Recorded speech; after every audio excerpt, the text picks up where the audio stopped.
Hey everyone, welcome to another LEGO fan video. So today I will be covering the villains that first made an appearance in the episodes Don't Drink the Water, Divided We Stand, and Big Fat Alien Wedding. So those 3 episodes.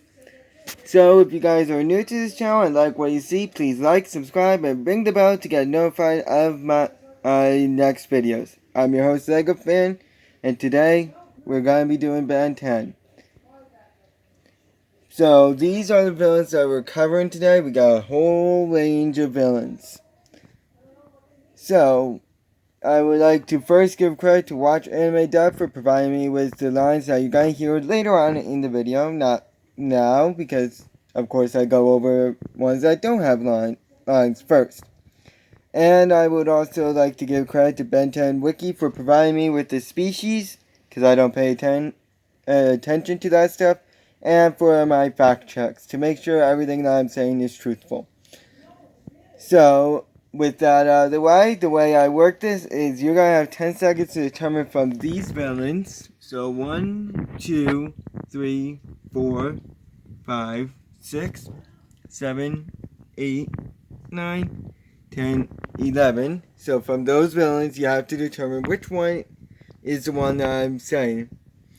And when we get to the last one, you'll have 10 seconds to decide what the name of the villain is. So the first one I am going to cover is, as I said, I'm not going to do first lines on the ones I don't have first lines first. So that way I can get them out of the way. So the first one is the man's family bodyguard, who is a sludge puppy lenopen. So, of these, which one is the man's family bodyguard? 10 seconds. Good luck.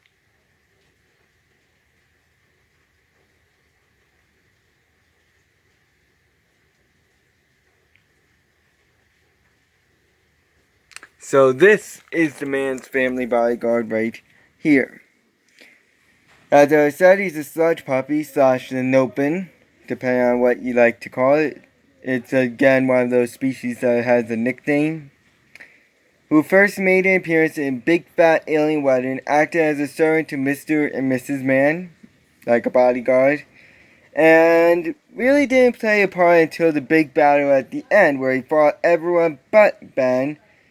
And after a big battle that they had with the man's family bodyguard, he was beat by Camille after he was launched high up in the air and then came crashing back down, causing him to lose consciousness and as well as his shape, essentially. And he was arrested off screen, according to a fact check. So he is very agile, can shapeshift from human to lenopen and back. He can also change just certain parts into lenopen. He's also very flexible, can form tentacles, can revert to a goo form to squeeze through cracks, strong, invincible. He can throw sludge, he can regenerate, and can form weapons out of his hands. However, he dissolves in water. His hands can be briefly cut off, or any part of him. If he falls from a great height, he will lose consciousness, and extreme heat can turn him to stone. And you're going to hear those powers and weaknesses a lot, because we do have 3 other lenopens that we're going to cover. So, yeah. Because they all have the same powers, all have the same weaknesses. I only do that if I know for a fact they act in pretty much the same manner. I might change a few things, but their core powers and weaknesses are the same. I only do that with aliens, specifically, not with humans, because humans is a whole different range of emotions and spectrum, and all sorts of stuff. So he does not make any other appearances, and nor do any of the other ones that don't have the first line, with our next one being the mutated octopus. So, of these, which one is the mutated octopus? 10 seconds, good luck.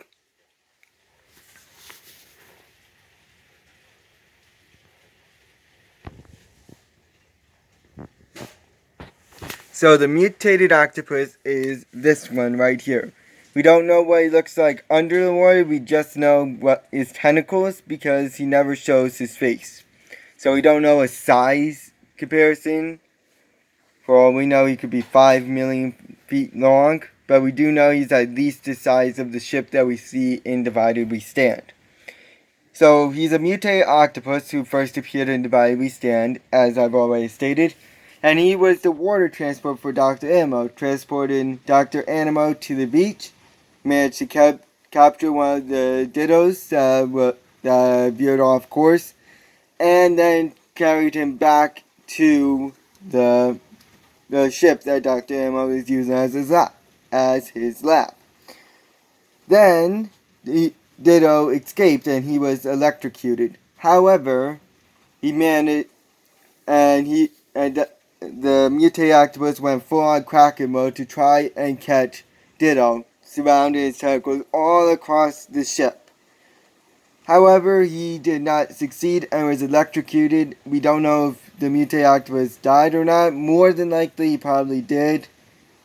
But we don't know for sure. So it is clearly huge, as we don't even see his face. So we know it's at least however long those cargo boats, it looked like it was a cargo boat that was used. So however long those are, so look it up if you guys want. It's probably about that length and then some. Its tentacles each have talons or spikes on them, as you can see. So 6 on each, 3 on each side. It's also able to breathe underwater and is very strong and durable. However, it can't go out of the water and it can't stand electricity, because then it will become fried calamari.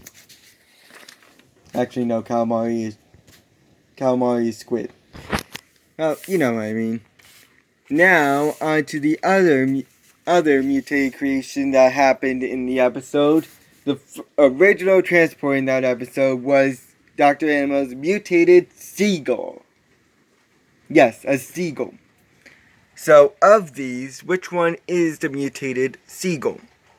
10 seconds, good luck.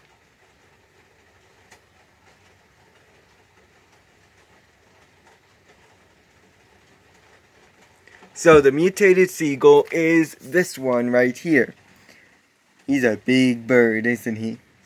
He's a mutated bird who first appeared in Divided We Stand, helping Animo escape from the prison after Animo used his transmodulator that he configured in the prison with the help of a seagull. He escaped from the prison and later battled Ditto on the beach. Ditto managed to pluck out a few feathers and capture it in a volleyball net. But it freed itself and flew away to the ship, where it was perched on one of those bird perches. And then it saw Ditto and started getting really angry. Dr. Animo managed to stop it before it escaped, but Ditto kept on testing it until it finally just flipped and broke the glass, freeing Ditto. So you could blame this guy for Ditto's escape. And then he took part in the battle on the boat, fighting Grandpa Max, who was on a jetpack, but he failed and was forced down into the sea by Grandpa Max. Mutated seagull probably didn't survive that, considering the fact that I can't swim. It also can't fly in the water, and probably drowned. So, say hello to the mutated octopus for me. So, its main powers is that it's fast, it can fly, it is also super strong, and has sharp talons, and it is huge. However, its feathers can be plucked out, causing it immense pain. And it can be briefly entangled in nets. And for a creature, like a mutated creation, it's strange that it also is a single-minded on revenge, because it really did not like Ditto plucking out those feathers. And I really wanted to get revenge on Ditto for it. And it also can't swim. Because that's how it was beat. Now, on to some of Hex's creations, because he created some things as well. With the first one he created being the bulldozer robot. So, of these remaining ones, which one is the bulldozer robot? 10 seconds, good luck.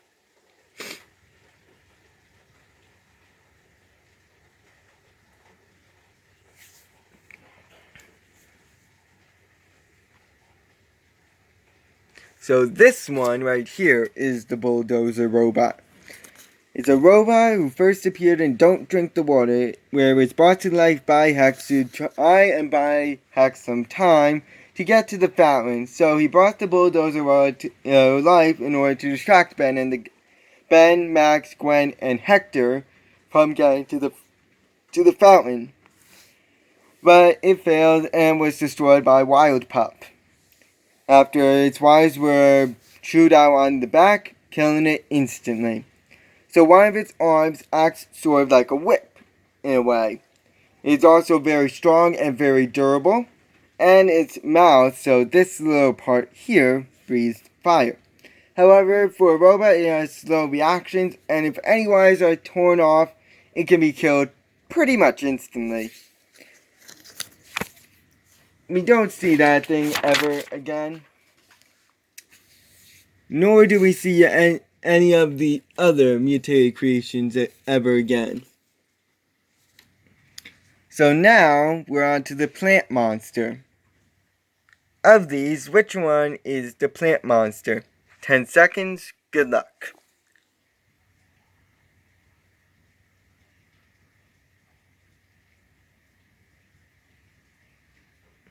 So the plant monster is this one right here. I couldn't get a good photo because the scope of it is huge, just like the mutated octopus. And by the way, this is a screenshot as well as the bulldozer robot. Both of them are screenshots because they don't have photos of it online. So this is the plant monster, who's a plant who first appeared in Don't Drink the Water, where it destroyed the Jeep that Gwen, Max, Ben, and Hector were all driving to try and stop the gang from reaching the Fountain of Youth. And it managed to destroy the Jeep, stranding them in the plant monster's grasp. However, it was eventually, all of it was killed by Stinkfly, or rather Stinky Fly as it was called in the episode, by cutting off its tentacles with its tail and then farting on the other ones. I wish I could say I was making that up. I am not making that up one bit. If you watch the fight with the plant monster, yeah. It's just strange. So the scope of it is very huge, by the way. This isn't all of it. All of it is like 5 million tentacles long. So it has multiple tentacles and is very huge. It has a mouth on each tentacle as well as thorns on each tentacle. It's also very strong and very durable. However, it can actually get tangled up in itself and it can't stand Stinkfly's smell.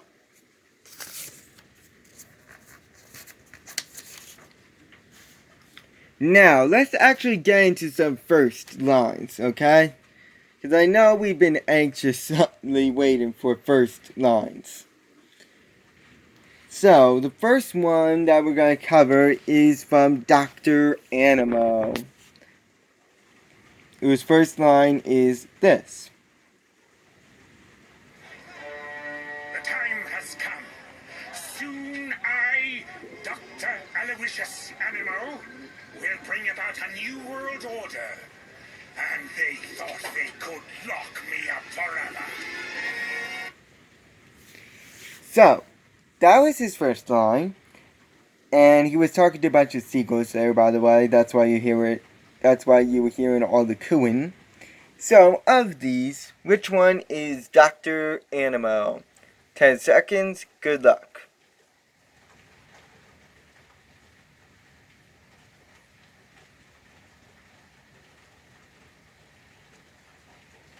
So Dr. Animo is this guy right here. So we have 3 different appearances of him. So one of them is his typical look with his transmodulator. You also have a shirtless look, but just picture this without any of the special equipment, and you have his shirtless, oh my god, equipment look. I don't want to see him shirtless. Oh my god, now I got that image ingrained in my head. Oh my god, get that image out of my head. That's gonna be in my head forever. But just picture him without any of this equipment. That's what he looks like without the equipment. So this is him with the transmodulator. In season 2, he adopted more of a gorilla-esque look with these big gloves that you see on his hands. And then in season 3, this is a screenshot because I couldn't get an actual image. He took on more of a clam look using a scuba suit and one of those pods which was used to capture Ditto. So he's a human who first appeared in the episode Divide We Stand, where after escaping from prison he managed to capture one of the Dittos to try and extract the cloning DNA capabilities to create an infinite army of whatever alien he wanted. He used lepidopterans, actually. Wait.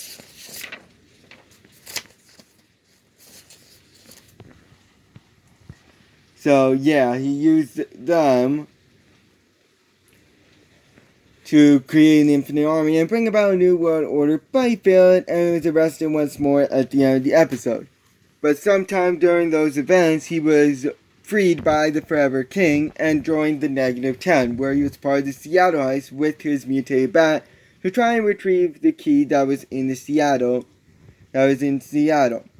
And he fought Diamond Head and put up a pretty good fight, but he was knocked off the needle with his bat.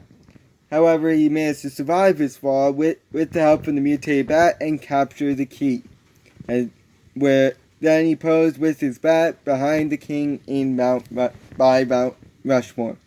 Then in part 2, he followed Gwen, Max, and Cooper into the Lodge, but it closed before he could reach it, knocking his bat out of commission and almost him. Then he teamed up with the -10 and broke into the lower level and tried beating Eye Guy, but he was blasted off his now mutated prairie dog and then got trapped in the force field with the other members. In Goodbye and Good Riddance, he appeared briefly at the end of the episode with a multitude of other mutants as he was about to attack the school and Ben. So he's shown to be a very genius scientist and is seldom seen without his greatest invention, the transmodulator, which can mutate any creature it points at. He also can control any creation he makes, has some knowledge on how the Omnitrix works, and with his robotic pair of gloves, it gives him strength and shoot lasers, as well as control his mutated rat. And his creatures and some other animals are also loyal to him. He also has a scuba suit, and since he's a doctor, he has an arsenal of doctor-esque tools. But as pointed out by his landlord, he is mentally disturbed and can be single-minded, focusing on only one true goal. He also has no unique powers of his own, relying heavily on his mutated creations instead. He's also easily distracted and tends to brag a lot. Of course, he makes other appearances because, he's Animo. So, I accidentally left off one creature that didn't have a first line. Oh well. So, that is the mutated lepidopteran that I forgot to mention. So, of these, which one is the mutated lepidopteran? 10 seconds, good luck.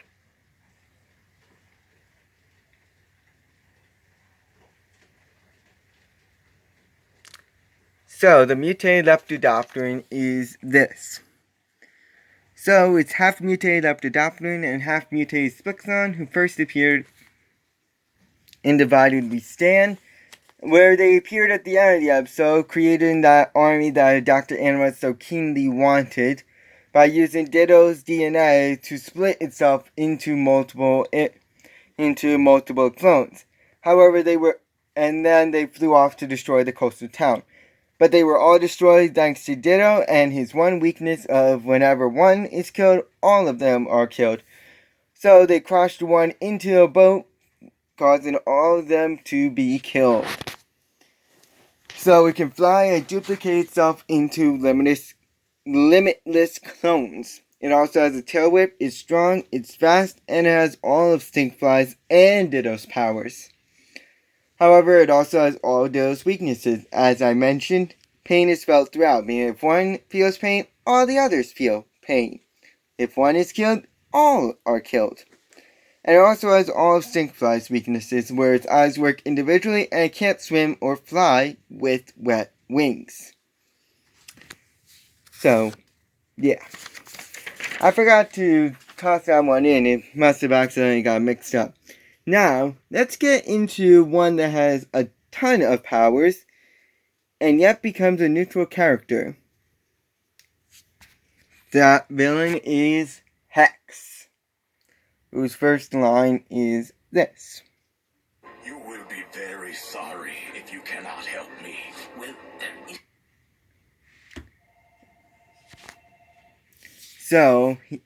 So of these, which one is Hex?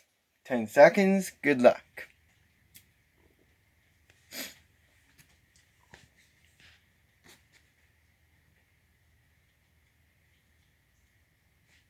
So this one right here is Hex. So you have him in his normal, how he normally looks in the original series.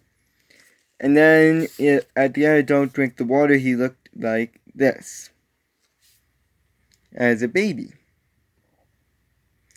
So he's a human who first appeared in the episode Don't Drink the Water, where he wanted to find the fountain of youth so he can stay young and powerful. Because the younger he is, the more powerful he is. Because after the events of Tough Luck, it made him older and more susceptible to age.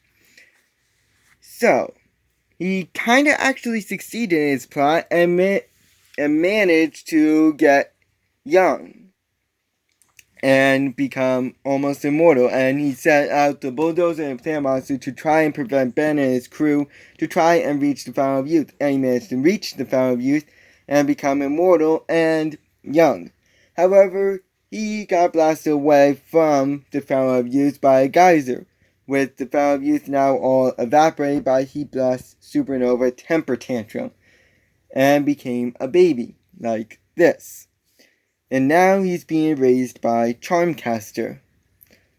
So he has knowledge on magic with some spells like levitation, including water, people, and objects, as well as a smoke version. He also can cause explosions. There's also a gas version of this as well. Flames that can follow targets, shoot crystals of blinding light, handcuffs made of magic, a shield, bring objects to life, cyclone, can transport by smoke, which can melt and transport others with him. There's also a target version that can kill multiple people, as well as sonic waves. He also possesses the charms of Bezel, used to possess the charms of Bezel, and the Staff of Ages. And this staff is durable as well, as it was able to deflect cannonball. He's also agile, a master magician, is smart, and can deflect spells as well as seed blast fireballs. However, he can easily be caught by surprise, and the spells are useless when he's knocked out, with the exception of a few. He's also powerless without the charms and his staff. Well, not powerless, but he still has power, but most of his power is derived from those. He also can be a little reliant on Charmcaster and then tends to look down on her, often underestimating her. He later realizes this mistake in Omniverse and tries to correct it. And also, the older he is, the weaker he is. So wait, does that mean that Baby Hex is like the most powerful villain of all time? Wow. Just think about that for a second. Imagine just being beat by a baby. Now, for our final villains that we have for today, they're all Sludge Puppy lenopen, so that means they all have the same powers, and all of them have the same weaknesses. So get used to me saying the same exact thing over and over. With the first one being Mr. Man, working for the man, whose first line is this. Now, Gordon, the kids are grown-ups. Who are we to get in the way? These are... So, of these, which one is Mr. Man? 10 seconds. Oh, wait. Hold up. So, 10 seconds. Good luck.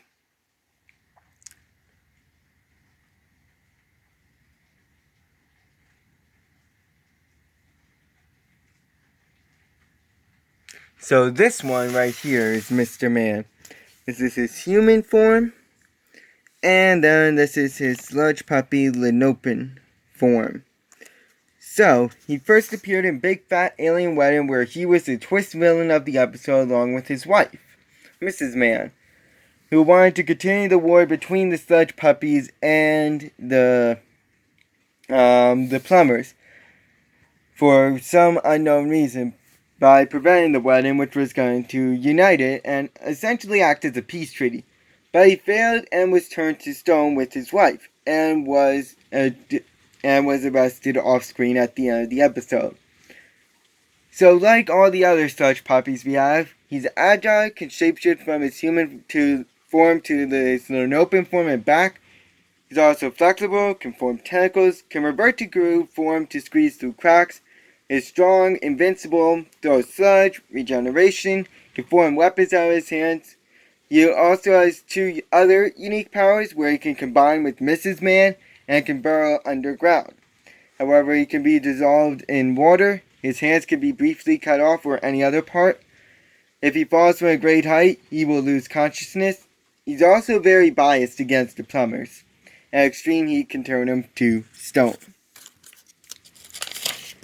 Now, from Mr. Man to Mrs. Man, whose first line is this. I'm sorry we had to meet under such awkward circumstances. So, of the two remaining sludge puppies we have, which one is Mrs. Man? 10 seconds, good luck.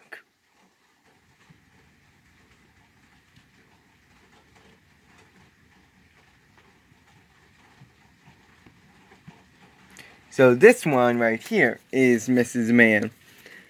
She's a sludge puppy / lenopen who first appeared in Big Fat Alien Wedding, having the same exact experiences as Mr. Man, as she was his partner in crime.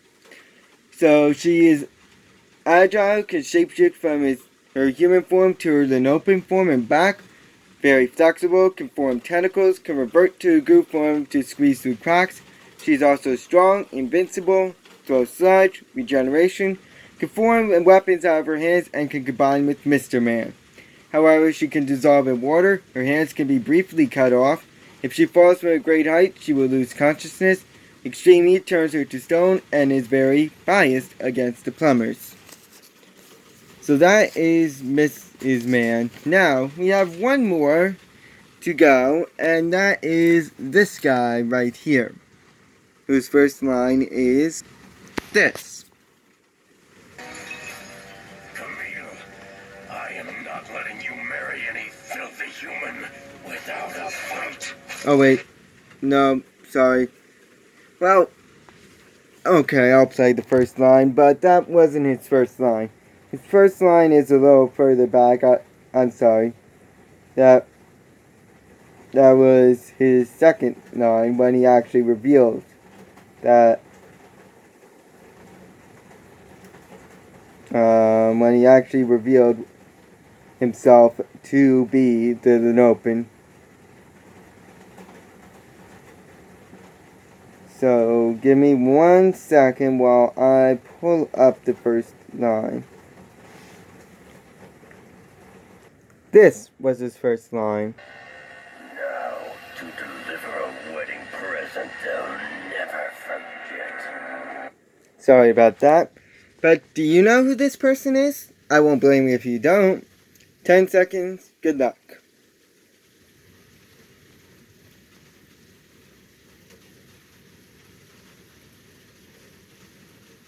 So this is Camille's ex-boyfriend. One-time villain. Who's a sludge puppy / lenopen who first appeared in Big Fat Alien Wedding, acting as the distraction for Ben and the gang, for Mr. and Mrs. Man, to try and derive the attention off them and to him. He fought Diamond Head in the sauna room, but he dissolved in the hot tub and was arrested off screen. So he's agile, can shapeshift from human to lenopen and back. We see that when he becomes the chef. He's also flexible, can form tentacles, can revert to a goop form to squeeze through cracks. Is strong, invincible, can throw sludge, can regenerate and can form weapons out of his hands. However, he can dissolve in water, his hands can be briefly cut off, or any other part. If he falls to a great height, he will lose consciousness, and extreme heat turns him to stone. So that is all for today. Next time, we're going to cover some more villains like Barren Highway, Turbine, Road Rage, and a ton of other villains. So I'll see you guys then. So long.